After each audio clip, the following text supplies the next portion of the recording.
Manda esse treco de volta, senão o bicho pega. O bicho pega. Manda esse treco de volta e é pra já. Olá você! Seja bem-vindo ao meu canal. Eu me chamo Olga e hoje nós vamos destrinchar a história de Jeffrey Dahmer, também conhecido como Canibal de Milwaukee. Roda a vinheta. Hunter County 911, where is your emergency? My house. Okay, what's the emergency? I just killed my mom and my sister. O Jeffrey Lionel Dahmer nasceu em 21 de maio de 1960 em Milwaukee, Wisconsin, e era filho de Lionel e Joyce Dahmer. A Joyce ela teve muitos problemas na gravidez do Jeffrey, ela tinha muitas convulsões e parecia muito que o corpo dela estava rejeitando aquela gravidez, estava rejeitando aquele filho. Isso fez com que ela entrasse em um quadro depressivo muito grande, então além dos remédios para as convulsões, ela também tomava antidepressivos e isso fez com que ela ficasse viciada em medicamentos. O Jeffrey era uma criança muito comum, na verdade a única coisa que chamava a atenção dos pais dele no comportamento é que ele se isolava com muita facilidade. Ele falava o que ele tinha que falar e ia embora. A mãe do Jeffrey engravidou novamente e por conta do Jeff ter esses problemas de acabar se isolando nos relacionamentos dele, eles fizeram de tudo para que os dois tivessem uma ligação desde muito cedo. Então já na gravidez eles trabalharam isso no Jeff, inclusive deixaram ele escolher o nome do menino que veio a se chamar David. Pouco se sabe do relacionamento do Jeffrey com o David, mas aparentemente era uma relação bem comum de irmãos. Na verdade eles não se odiavam, mas também não eram tão próximos assim. Quando ele tinha cerca de 13 anos, eles se mudaram para Bath, em Ohio, onde o Dahmer estudou na River High School. Lá ele jogava na liga de tênis da escola e também tocava clarinete na banda. Por ter crescido como uma criança introvertida, o Jeffrey não sabia muito bem como se socializar com os colegas, ainda mais numa cidade nova. Foi nessa época que o Jeff começou a pegar animais que morriam na estrada, os famosos roadkills, e ele levava para casa para poder dissecar e conhecer melhor a anatomia do animal. O pai do Jeff era químico, então ele dava esses ácidos mais simples para o filho para que ele pudesse dissolver a carne e a pele dos animais e poder observar melhor os esqueletos. O Def Backderf, que escreveu o HQ Meu Amigo Dahmer, ele conta que o Jeffrey era lido como um ninguém na escola. Que isso não acontecia por mal, mas é porque ele passava desapercebido mesmo, já que ele não conversava com ninguém. O próprio Def conta que passaram-se meses desde a chegada do Jeffrey para que alguém notasse a presença dele ali. Até que uma vez ele imitou muito aleatoriamente uma crise epiléptica no meio do corredor da escola e todos os jovens começaram a rir horrores, acharam super engraçado para adolescente, né? E como ele viu que ali ele conseguia uma atenção positiva, ele começou a transformar aquilo ali em uma coisa recorrente nos corredores. Porém, ligando os pontos, a gente consegue perceber que o que ele imitava ali eram as crises que a mãe tinha em casa, porque ela ainda tinha muitas sequelas da gravidez. Então ele transformou tudo isso que ele via em uma tentativa muito falha e muito triste de chamar a atenção dos colegas. A Joyce, a mãe deles, não dava a mínima para os filhos, não ligava para o que eles faziam dentro ou fora de casa e era super negligente com eles, especialmente com o Jeffrey. O casamento dela com o Lionel já era um grande desastre, eles passavam o dia todo discutindo, brigando, não chegavam a se agredir fisicamente, mas verbalmente o pau comia dentro de casa. Isso também influenciou e muito negativamente no comportamento do Jeffrey, a tal ponto que ele não queria nem mais que eles parassem de brigar, que eles se resolvessem, mas só que eles parassem de gritar porque aquilo ali já estava se tornando insuportável. Voltando ao Jeffrey na escola, alguns meninos se divertiam muito com as imitações dele e ficavam estimulando ele a fazer isso para assustar os colegas, e é a partir daí que foi fundado o fã-clube do Dahmer, que por sinal era liderado pelo Def, que foi o autor da HQ. O Dahmer meio que virou o mascote dessa galera, ele fazia o pessoal rir, se divertia ali com eles e ficava por isso mesmo. O Def, inclusive, comenta que ele fica muito triste em perceber que nesse período em que o Jeffrey, querendo ou não, era muito ridicularizado, foi o momento mais feliz da vida dele. O próprio Dahmer falou que ele se lembrava dos dias de colégio com muito carinho, porque ele tinha muitos amigos, ele tinha uma vida social muito boa. Enfim, ele deturpava completamente o que acontecia com ele. Ele achava que aquilo ali era uma coisa boa, que ele estava sendo bem visto. Como todo adolescente, o Jeffrey começou ali a desenvolver a sexualidade dele, e ele se sentia atraído por homens, mais especificamente por um homem, um corredor que passava diariamente em frente à sua casa. E isso na época era um tabu muito grande. O Def comenta que a maioria dos colegas dele se assumiu gay depois do colégio, porque eles sabiam que dentro eles iam ser ridicularizados. Porém, o problema do Jeffrey não era esse, é que o que excitava ele era imaginar a pessoa morta. E essas fantasias dele começaram a assustar ele entrou em conflito com os próprios pensamentos e acabou se afundando em álcool para tentar escapar. Ele bebia da hora que acordava até a hora que ia dormir. Então de manhã ele chegava na escola cheirando a puro álcool, porém ninguém parecia se importar muito, porque na época o movimento de contracultura estava muito em alta e a gente sabe que apesar de tudo ele se misturou muito com a imagem das drogas e do álcool. E nisso acabava que era muito difícil você encontrar alguém na escola que não estivesse usando drogas ou álcool. O Def fala que se algum adulto tivesse se dado conta do que estava acontecendo com o Jeff, Provavelmente ele teria acabado dopado de antidepressivos em um quarto na casa do pai e que mesmo assim ele estaria muito mais feliz do que sendo conhecido como um dos maiores serial killers do mundo. No inverno de 1977 para 1978, o quadro do Jeffrey se agravou e muito. Para se ter noção, ele já não dissolvia mais os animais em ácido, mas sim ele arrancava a pele dos ossos com as próprias mãos. O pai do Jeff não aguentou viver mais com a Joyce, então ele acabou saindo de casa e indo morar em um hotel na beira da estrada. Ele deixou algum dinheiro pro Jeff caso tivesse alguma necessidade. Nisso ele deu entrada nos papéis do divórcio e a Joyce entrou em desespero, porque ela sabia que se ele entrasse com o processo da guarda, ela iria perder, já que ela era viciada em medicamentos e tinha vários outros fatores. E além disso, ele tinha ficado com a casa no acordo do divórcio, então ela já tinha perdido isso e não queria perder os filhos também. Então, sem pensar duas vezes, a Joyce decidiu que ela iria sair de Beth e voltar para Wisconsin com o David e que o Jeffrey iria ficar em Beth morando com o pai. No caso, ele iria ficar morando sozinho até o pai voltar. E assim o Jeffrey se viu completamente sozinho, sem o pai, sem a mãe, sem o irmão, apenas com o álcool e com seus pensamentos que a cada dia ficavam mais assustadores. 2 semanas depois da sua coleção de grau, o Jeffrey saiu bêbado de casa para procurar animais mortos na beira da estrada para poder completar sua coleção, e ele deu de cara com um homem pedindo carona no meio da estrada. Esse homem se chamava Steve Hicks e tinha 19 anos na época em que cruzou caminhos com o Jeffrey. O Steve estava voltando de um festival de música mega feliz, empolgado e provavelmente muito doido também, e acabou aceitando a carona do Jeff. Nisso, o Jeff ofereceu bebida e maconha para ele e os dois foram para a casa do Jeffrey. Eles fumaram, beberam, ficaram conversando, até que o Steve falou que precisava voltar para casa, e foi nesse exato momento que o Jeffrey sacou uma barra de ferro e atingiu o Steve na cabeça. Na mesma hora, ele caiu inconsciente no chão e o Jeffrey estrangulou ele até a morte. Depois disso, ele tirou a roupa do Steve, se masturbou sobre o corpo e enterrou ele numa cova rasa no quintal. Semana depois, ele desenterrou o corpo do Steve e dissolveu a carne restante nos ossos com ácido, da mesma forma que ele fazia com os animais quando era mais novo. Ele moeu a ossada do Steve e jogou na floresta, e o líquido que se formou do derretimento da carne ele jogou no vaso sanitário. E a partir daí foi só ladeira abaixo, se é que tinha como piorar, mas como eu falei, aqui nesse canal as coisas sempre pioram. O Jeffrey começou a se culpar não tanto pelo assassinato, mas sim por ter sentido prazer em fazer aquilo. O prazer do Jeffrey era já no corpo morto, e não no ato de assassinar, como a gente viu em outros serial killers aqui do canal. O pai do Jeffrey percebeu que o comportamento do filho estava estranho, que ele estava bebendo mais do que o normal, então decidiu mandar ele para o exército na esperança de que alguma coisa mudasse nele. E na verdade isso mudou mesmo o Jeffrey, ele voltou interagindo mais, sorrindo mais. Então por um lado isso ajudou sim na relação do Jeffrey com outras pessoas, porém ajudou de um lado e piorou do outro. Porque o Jeffrey era gay, ainda que não assumido, e a gente sabe que o exército é um ambiente extremamente hostil e homofóbico. Então isso deixou ele ainda mais retraído nesse aspecto. Depois que ele voltou, o pai do Jeffrey decidiu que era melhor ele morar com a avó, no caso com a avó paterna, e o Jeffrey aceitou bem isso porque ele tinha uma relação bem legal com a avó. O Jeffrey continuava com comportamentos bizarros, no caso agora não mais ter crises epilépticas no meio do pessoal, mas ele começou a baixar as calças do nada no meio do povo. Isso foi se tornando cada vez mais constante até o momento em que ele foi preso, porém ele ficou só alguns dias na cadeia até que a imensa fiança de $50 dele fosse paga.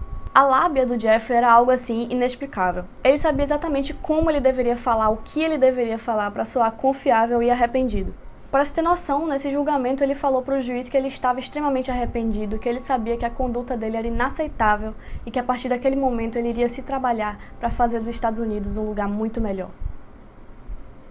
Nesse período que ele passou morando com a avó, ele começou a se sentir confortável para matar novamente. Então ele descobriu um clube, uma baladinha que tinha ali por perto, que reunia os jovens homossexuais da região, e ali ele viu um grande cardápio de vítimas. Em 15 de setembro de 1987, 9 anos depois do seu primeiro crime, o Dahmer conheceu um rapaz chamado Steven e dopou ele com uma dose altíssima de calmante na bebida. Nenhum vestígio do corpo do Steven foi encontrado até hoje. Alguns meses depois, caminhando pela rua, o Jeffrey conheceu um menino de 14 anos chamado James, que parecia estar alcoolizado. Ele ofereceu $50 para o James ir para casa com ele e o James aceitou. Chegando lá, ele forçou o menino a fazer sexo oral nele e quando percebeu que a sua avó já estava dormindo, o Jeffrey imediatamente estrangulou e matou o menino. E foi com o James que o Jeffrey saciou todas as suas fantasias mais mórbidas. Quando o corpo começou a entrar em decomposição, o Jeffrey desmembrou ele, esmagou os ossos com a marreta, dissolveu a pele em ácido e colocou o restante em sacos de lixo. Em março de 1988, Jeffrey conheceu o Richard Guerreiro, de 23 anos. Eles se conheceram naquele clube que eu mencionei anteriormente. O Richard foi drogado, estrangulado e seu corpo foi descartado da mesma maneira que os outros. Um ano depois, em 1989, o Jeffrey voltou a matar. A vítima dessa vez foi o Anthony Sears, de 26 anos. Ele esquartejou o corpo, dissolveu a carne dos ossos em ácido e em seguida ferveu o crânio da vítima para que a pele se desprendesse dele. Depois ele pintou o crânio do Anthony de cinza para que, caso alguém visse, não desconfiasse que fosse um crânio de verdade. O Jeffrey já estava começando a ficar incomodado com a falta de privacidade que ele tinha na casa da avó dele, que impedia ele de fazer o que ele quisesse. Então ele se mudou para um apartamento, o conhecido apartamento 213. Em 15 meses que o Jeffrey morou lá, ele conseguiu fazer mais 12 vítimas. Lá, além de matar as vítimas, ele começou a praticar necrofilia, ou seja, ele fazia sexo com os cadáveres e em seguida os colocava em posições sexuais e fotografava para recordar depois, segundo ele.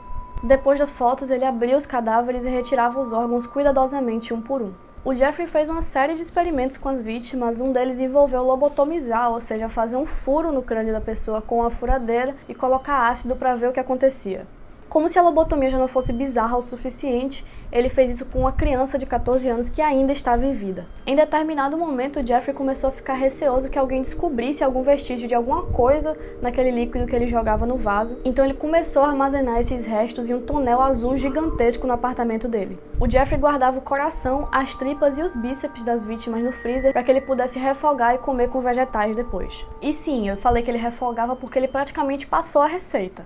Ele conta que ele inclusive tentou tomar o sangue das vítimas ali como um acompanhamento para dar uma harmonizada tal qual um vinho, só que ele achou muito forte pro paladar dele e disse que não deu muito certo. No dia 22 de julho de 1991, o Tracy Edwards foi abordado pelo Dahmer enquanto conversava com os amigos na porta de casa. O Dahmer se apresentou como um fotógrafo e ofereceu a ele $100 caso ele posasse para algumas fotos e o Tracy aceitou. Quando eles chegaram no apartamento do Jeffrey, eles foram em direção ao quarto e assim que eles chegaram no cômodo, disse que o Jeffrey começou a agir de maneira muito estranha, falando de pessoas que abandonaram ele, e logo em seguida ele algemou uma mão do Tracy. Like the fish tank is here, I'm turning all the way over here. You turn to your right to look at it, To look at the fish tank, right? and when that happens, what happens to you? All of a sudden, a handcuff and a knife is pulled on me. Handcuff is placed on your body? Where? On my left wrist. O Tracy conta que o Dahmer chegou a encostar a cabeça no peito dele, dizendo que queria escutar o coração que ele ia comer mais tarde. Depois disso, o Dahmer falou que tinha que sair de casa para resolver algumas coisas, mas que voltava logo. Só que ele não saiu de casa, ele ficou dando voltas dentro do apartamento. O Tracy ainda tentou falar com ele, mas parecia que ele não existia ali, parecia que o Dahmer tinha entrado em uma espécie de transe. Nisso, o Tracy levantou correndo, empurrou o Jeffrey e saiu em direção à rua quando ele passou por um carro da polícia. Got up, he let go of your cuff to let you go to the bathroom again? He just let me stay there. I was going to go for the window. At that point, he didn't even have the cuff. It's like I wasn't even there anymore. And when you saw that, what'd you do?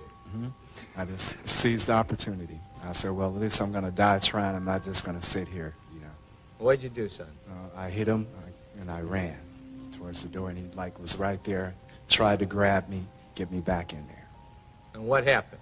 Then I made it outside. So he wasn't able to bring you back Bring me in? back in there. He No. tried. He tried.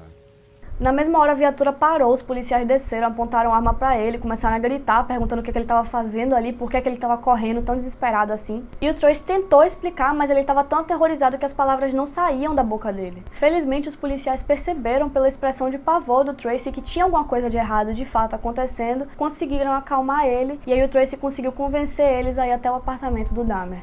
Chegando lá, eles bateram na porta e foram recebidos por um Dahmer muito calmo, muito educado, que tentou convencer eles de que aquilo tudo era um mal-entendido. E ele de fato quase conseguiu, porque como eu falei, a lábia dele era muito boa. Só que o apartamento dele exalava um cheiro muito forte e isso chamou a atenção dos policiais, que entraram. A casa dele era uma casa normal, estava limpa, arrumada, só que o problema foi que assim que os policiais pisaram no quarto dele, encontraram as fotos que ele tirava das vítimas. Assim que ele viu o conteúdo das fotos, o policial deu voz de prisão a Dahmer, que relutou um pouco, mas acabou cedendo. No apartamento foram encontradas, além das fotografias das vítimas, pedaços humanos na geladeira, diversas partes de corpos em vasilhas de ácidos, cabeças, mãos e um pênis no freezer, um altar de velas e crânios humanos em seu armário, além do fatídico barril azul cheio de ácido e restos mortais. Assim que foi preso, Jeffrey confessou todos os crimes. Ele foi acusado de necrofilia, canibalismo e 17 assassinatos que mais tarde foram reduzidos para 15. Para se ter noção, as acusações contra ele eram tão fortes que ele não chegou nem a ser acusado pela tentativa de homicídio do Tracy, que foi o menino que deu fim à saga. O julgamento do Jeffrey teve início em 1992. O Dahmer se declarou inocente e alegou insanidade, porém mesmo assim ele foi considerado culpado e condenado a 957 anos de prisão. O Dahmer cumpriu a pena dele na instituição penal Columbia em Wisconsin e foi lá que ele se tornou, adivinha o quê? Exatamente, cristão. Inclusive, quando ele estava preso, ele chegou a ser batizado por um pastor local. O Jeffrey, ele queria morrer. Ele chegava a pedir para os agentes não ficarem perto dele na prisão, coisa que eles eram obrigados a fazer justamente para manter a integridade do Jeffrey. Ele queria morrer, mas ele não tinha coragem de se matar. Então a vida dele na prisão era sempre incitar os outros presos para que eles fizessem alguma coisa contra ele e tentar dar perdido nos agentes. Em novembro de 1994, o Jeff e outro cara que estava preso por matar a mulher, chamado Jesse Anderson, estavam limpando os banheiros até que um dos agentes saiu de perto deles por algum motivo e o Christopher Scarver, um cara que também estava preso, atacou os dois de surpresa e os espancou brutalmente. O Christopher afirmou que ele recebia visões do além que mandavam ele matar o Dahmer e o Anderson. O Dahmer acabou morrendo no caminho do hospital devido às lesões na cabeça dele. Nesse mesmo ano, Lionel, pai do Jeff, escreveu e publicou o livro A Father's Story, onde ele conta sobre a infância do Dahmer e o seu parecer sobre os crimes do filho. Todo o dinheiro arrecadado com a venda do livro foi doado para as famílias das vítimas. A história do Jeff é uma história pesada, é uma história triste e, acima de tudo, é uma história de abandono, querendo ou não. Pra mim, esse é mais um dos infinitos casos de serial killer que poderiam sim ter sido evitados se a família tivesse dado a devida assistência na hora que ele precisou. Esse foi o caso do vídeo de hoje. Para escrever o roteiro, eu me baseei na HQ Meu Amigo Dahmer, da Dark Side, e eu recomendo muito que vocês leiam porque é uma HQ muito interessante, muito bem feita, e acima de tudo ela foi escrita por alguém que conviveu com o próprio Jeffrey Dahmer, então vale muito a pena ler, além de que é um livro da Dark Side, então a qualidade é assim excepcional. Caso vocês se interessem, também tem um filme baseado na HQ que é com o Ross Lynch, que é quem fez Austin Alley. Ele é muito criticado porque dizem que a atuação dele é péssima no filme, mas eu gostei, inclusive a caracterização tá muito legal. Se vocês gostaram, lembrem de curtir o vídeo, de comentar aqui embaixo o que vocês acharam do vídeo, de se inscrever no canal principalmente. Lembrando que eu tô colocando todos os vídeos na playlist Arquivos Criminais, então se você perdeu algum, corre lá pra assistir. Lembra de compartilhar esse vídeo com seus amigos, copia o link, manda no grupo do Zap, picha o nome do canal no muro, grita da sua janela, sei lá, dá seus pulos. E é isso, um beijo e até a próxima!